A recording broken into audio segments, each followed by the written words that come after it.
Hello, HFI, and happy Friday. Here we are halfway through the year. I hope you and your family are doing well.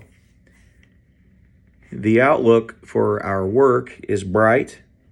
The state of Indiana, central Indiana, is looking at some $12 billion with a B of work coming in the next 3 to 10 years. The 136 area might be a little bit slower, but we remain ready to help for all of the work around Indianapolis. This week, I was fortunate to represent the MCA of Indiana. I'm the current MCA Indiana president, and I spoke to the Indiana State Pipe Trades. And I have many friends there throughout the UA. I have sad news today to deliver, and it's about our own Mike Livingston. Michael just this week has been diagnosed with ALS, which is a degenerative nerve condition. And it is not good. It's really a terrible disease. Michael's been undergoing testing and will continue to undergo some testing. And sadly, the outlook for Michael is not promising.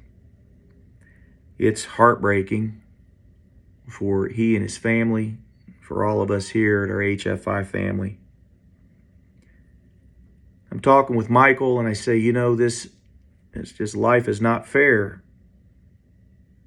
And Mike says to me, he says, Steve, really, this is a blessing. That's Michael, always thinking about others. He said, some people don't know when their time is up. He could be in some tragic accident. But Michael has been given this opportunity to share stories and live a great life. And the biggest thing for Michael right now is he's looking out for everyone else. And that's a lot like the Michael that we know. Michael's going to be transitioning out of work with retirement and spend time with family and do some duck hunting and fishing and some of the things he wants to do. He wants to go travel. And he'll also be setting aside time to deal with ALS. On the HFI side, we will develop a plan. We've been working with Michael and getting his input. And we're not in any hurry to do anything with Michael's position. Our goal right now is to be here for Michael and his family. I ask that you continue to do the work that you've been doing the same way. Michael's still taking calls and he's a little more hit and miss with days. I told him, get the heck out of here. Actually, I said, Michael, do you want to work a little bit just to keep some sense of normalcy? And he said, respectfully, Steve, hell no.